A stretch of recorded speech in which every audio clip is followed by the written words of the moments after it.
Yo guys, it's CFB. Welcome back to a brand new video. Welcome back to the channel. Today we are back with the Premier League. The Premier League is back for the 2026-27 season. Wow, how weird does that sound, by the way? 2026/27. We're going into 2027. It's so crazy. But we are back. Chelsea are back. There's so much excitement around this season for me. I'm very, very looking forward to this season in general. More videos will be coming out soon in terms of Premier League predictions. I'm hoping to get a couple of guests on that one. My Chelsea prediction for the season as well. There's so many things to talk about, but for today, we'll talk about the match preview for Chelsea versus Fulham, or Fulham versus Chelsea, because obviously we're starting off at Craven Cottage, unfortunately, at Fulham's ground. But this is the match preview for this video. So today, that is the video. So before we do get into it, please like, subscribe, hit the bell notification so you know if I ever time I do a video. First link in the description is my second channel. Go and check it out. It'd be very much appreciated. Without further ado, let's get straight into it. This may be all over the place because I need to get back into the gist of making videos. I've been making YouTube shorts, obviously, on transfers. If you all have seen that, thank you very much for the support and stuff like that. We are back with videos. The setup may not be great at the moment. I'm bouncing between my missus's house and my house at the moment. Everything's all in a bit of a state at the moment in terms of things, you know what I'm trying to say. But let's leave all that to the side because let's talk about the main thing, Fulham versus Chelsea. I'm very, very excited for this. We are going to be talking about this match preview. Let's speak about Chelsea. Obviously. Fulham, I mean, let's give a quick breakdown on Fulham. Fulham, they're bringing in a new manager. They sacked Marco Silva, who was a decent manager. You know, he kept Fulham at a decent, steady boat. Obviously, Fulham were a decent side under Marco Silva. They're steady mid-table, 13th, 12th-ish type of place in the Premier League. They always have a decent season. They always start off decent at the start of the season as well. Are they going to do that this time? Who knows? It's a different manager, it's a different team. It's a way different Fulham team to what we've seen in previous years, because obviously they've stuck with Marco Silva for a long period of time.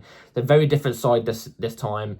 They've got Arbeloa, who was at Real Madrid for a brief stint after taking over from Xabi Alonso's spot, who obviously is our current manager now. Arbeloa, you could argue, did worse, obviously, than Xabi Alonso did. He didn't look great at Real Madrid, but it's his first memorable manager job that I know of from Arbeloa. I'm not too sure about his manager history or anything like that, but he didn't do that great at Real Madrid. He didn't really manage to play as well. They obviously fell off a cliff, even more than what they did under Alonso, Real Madrid. They bring in a new striker by Garcia. I think he looks like a decent little prospect. He's potentially somebody to watch out for in terms of Fulham. But Fulham's squad is pretty gutted. And, it's definitely nowhere near as strong as what they've been in the recent couple of years with Fulham. So, but it's at their ground. Anything could happen. Start the season, people have got their tails up. I mean, you look, Hull beat Man United today 2-0. Who would have thought that? Spurs lost 3-0. Some shock results have happened already. You know what I mean? Nobody expected it. I mean, Ipswich got a result over Sunderland as well, 2-1. Really good result from another promoted team. Anything could happen. It's the start of the season.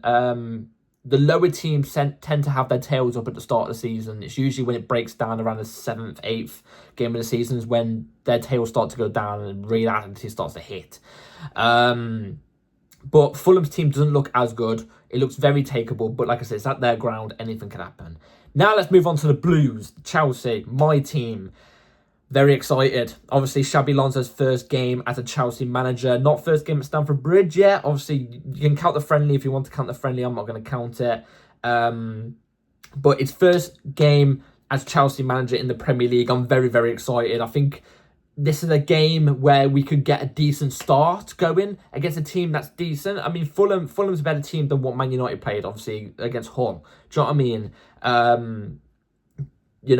Fulham are a decent, stable Premier League team, whether it's a different squad or not. If we get a result away from home, I will be happy. I'll be happy in any way we get the result. Obviously, in pre-season, we didn't look that great in pre-season, but I mean, a lot of people, and especially rival fans, have been taking that into account, saying Chelsea aren't going to have that good of a season to what some people actually think because of our pre-season form. I look at you dead in the eyes and I say to you, you're an idiot. If you generally take pre-season, right, the form of pre-season into account, you're an idiot. If you've played football at a decent level, you would know that pre-season is literally just fitness in the legs for the footballers. It's literally just to get them back into the gist of things. ready for the Premier League season or during the Premier League season, because friendlies can sometimes happen in that as well. We see it in international breaks as well. Friendlies, they don't really matter. Do you know what I'm trying to say? So for me, pre-season is out of my mind. I'm not even thinking about pre-season, obviously, and the form we were in pre-season, because I'm not going to lie, it wasn't great. There was a couple standouts, obviously, in pre-season, but it pays no attention to me at all. We've upgraded in amount spaces in our team. I'm really excited to see our new signings like Maxwell Lacroix, who's Premier League proven. I'm really excited to see Palestra. I didn't really watch us in pre-season much, but I heard that Palestra was top draw. I've watched the highlights of the games, obviously, but I was never watching the games mainly because of work, and also it's only friendly. I'm not bothered about friendlies. Palestra was apparently really good. I'm looking forward to that Pep Chavira, or whatever his name is, the new left back we brought in. I'm looking forward to seeing him. There's many new signings we've brought in. Many players that I'm really excited to see how they get on in this Chelsea team, ready for this new season. Xabi Alonso, let's talk about Xabi Alonso. Obviously, he was Real Madrid manager last season. I thought he was unfairly sacked from Real Madrid, obviously. I'm not going to lie. And I'm really excited to see how he lines up for this game, because in pre-season we played two formations, 4-2-3-1 we played in, and then sometimes we played in a 3-4-2-1 or 3-4-3, one of the two. I can't remember. So I'm really excited to see what we were doing. I like the fact he was experimenting in different formations to see what he could get the best out of. I think Chelsea I think in pre-season we looked at our best when we were playing three at the back. I thought personally we looked better at three at the back. A lot of people will say we can't do it three at the back because of the lack of defenders we got at the club. What I will say to you, that is, we've got many players who can play that centre-back role still. Josh Achampong, he can play right centre-back. He can play in that back line. Reece James, obviously, we want him forward up the pitch or whatever, or in midfield, but he can play that centre-back position, especially right centre-back. We've seen the Champions League final against Man City, and he was top draw. Do you know what I'm trying to say? I like the fact Xabi Alonso was experimenting with different players. He knows what players he wants. He's come out in an interview recently saying he knows what players he wants. He's already set some individuals in individual training because they're training away from the squad. People like Mudryk, I think Jackson's one of them as well, Delap as well. You know, he seems like he knows what he wants with his squad at the moment and what players he doesn't want, which is a really good thing at this time of the season, obviously. I can't tell you about the game because I don't know how we're going to play.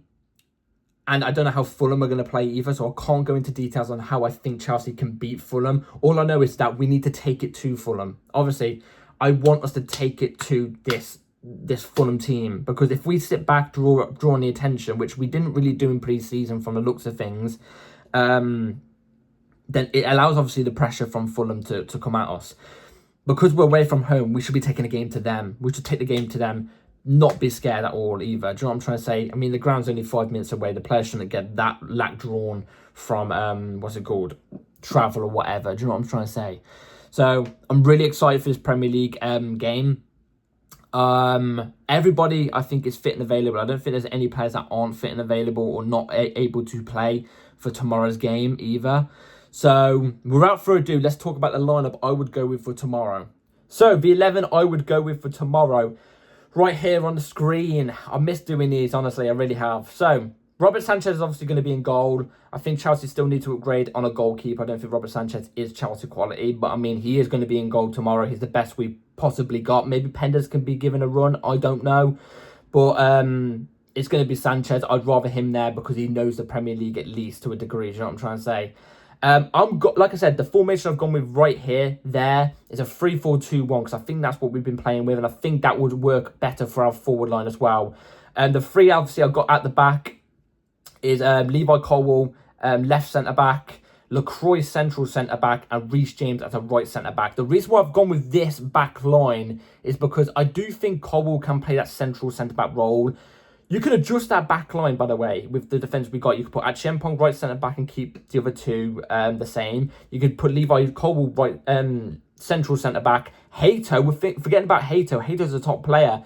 You could put him left centre-back and Reece James right centre-back, or Lacroix right centre-back. You could do a lot with this back line, obviously, but it's just, I think we need a bit more adjustment in that back line to make numbers, to recover for injuries, especially when you're playing three at the back. Depends what formation Alonso actually goes with. Alonso actually wants to stick with a 4, then obviously we don't need to buy more centre-backs. But if he thinks we should stick with the 3, then obviously we need more centre-backs. But I think that's the most stable backline we could possibly go for right now. Lacroix's the only newish one in there. He's the only newish one in there, but he's got the Premier League experience. He's a leader, and I think you need that type of player in this back line. You've got 2 leaders in that back line. You could argue Colwell's also a leader in that sense as well. So, I mean, Colwell is, he's got to be in there too. I think that's the most stable back line we could possibly go for. But I would understand if Alonso went with Hato left centre-back, Lacroix central centre-back, and, no, Colwell central centre-back, and Lacroix right centre-back. I would understand if you went with that more, because Reece James, I don't think he's even played a pre-season game either. But then again, I'll feel gutted for Hato. We'll have to see what he goes with. Anyway, the 2 wing-backs I'm going to go with is Pep. I'm just going to call him Pep on the left at the moment. Haven't really seen much of him, but he's a natural left wing-back. I don't think Hato could play that left wing-back position yet. I don't think going forward-wise he'll be that great, but I mean, staying at the back, he'll be fine. I'm guessing maybe you can do that when we're attacking. It can form into a 4, maybe. I don't know. And Reece goes as a right back in that 4. But for attacking wise, I would go with Pep, and then Palestra as a right back, as the right wing back. He defensively looks okay, apparently, according to people, but going forward is like a Marcos Alonso regen from a lot of people. So I'm presuming he's going to be attacking quite a lot. That's why, I've gone with him, obviously, at that right wing back role. The 2 midfielders, Enzo and Caicedo. A lot of people will obviously be disagreeing with the Enzo as the left centre mid position in a double pivot with Caicedo. I understand, obviously, with the whole drama that's been going on in the transfer window. I get that he's still looking like he might be leaving Chelsea. Who knows? But I still think he'll give 100% to the club. I don't think he's that much of a rat. I do think he'll still give 100% to the club while playing. And, he knows the Premier League. Caicedo, on the other hand, again, knows the Premier League, stable player. You could possibly go with Lavia Caicedo, but I don't think he's going to start with Lavia. I think Lavia's still trying to build fitness and everything. Though he did complete his first 90 minutes in a pre-season game, which isn't bad. But Caicedo has to be in the team, obviously. He's one of the main ones that you just can't argue with in this team. Like I said, instead of using wingers as a 3-4-3, I'm going 3-4-2-1. Palmer and Rodgers have to start for me. Esteval, apparently underwhelming pre-season. I think he's still getting back into the fitness of things, so we have to give him time. He's still a young lad. You have to give him time. So Palmer has to be in there, obviously. He's a maverick. Palmer can come up with anything, even when he's not on form. So Palmer has to be in there. I'm excited to see how Palmer gets on with this season. He needs to improve from last season, because last season, not a great season. Rodgers, brand new signing, obviously, another one. 100+ million he was, which is still crazy to me. But I'm confident Rodgers will have a good game tomorrow. He has to start. I think he's the type of player who will be buzzing in this type of game. I feel like he'd be up for it. Rodgers has to be in. His link up with Palmer as well. They both know each other. Behind the striker, obviously, João Pedro, who apparently linked really well with both Rodgers and Palmer in pre-season. So I'm hoping all 3 of those can carry those into this game. João Pedro looks amazing in pre-season, and obviously he got a new contract as well. He has to start. Could argue maybe Danny Welbeck, but I think for this game, to start the game, you have to go with João Pedro, who looks on fire. So you have to go with that. That's my lineup for tomorrow. Let me know in the comments down below what you would go with. I think that's our strongest lineup. So, score predictions tomorrow for Fulham versus Chelsea. I'm confident Chelsea are going to get a win tomorrow. This Fulham team is nowhere near as strong as the Fulham over the last couple of years. Chelsea, I do think we've upgraded in many of our positions.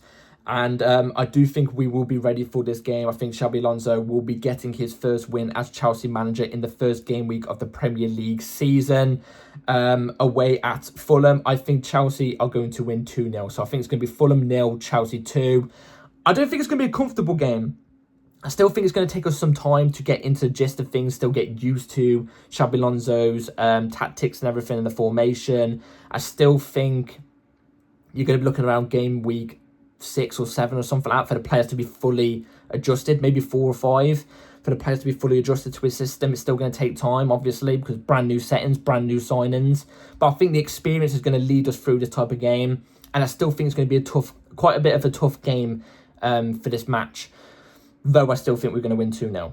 So, and I think Rodgers will get a debut goal as well, and I think João Pedro too. So, that's it for today's video, guys. Hopefully you've all enjoyed. Let me know in the comments down below what your predictions are. Thankfully, I'm back to the channel. I'm really excited for the Premier League season. Let's get this first 3 points of the Premier League season. Come on, Chelsea. Like, subscribe. Peace.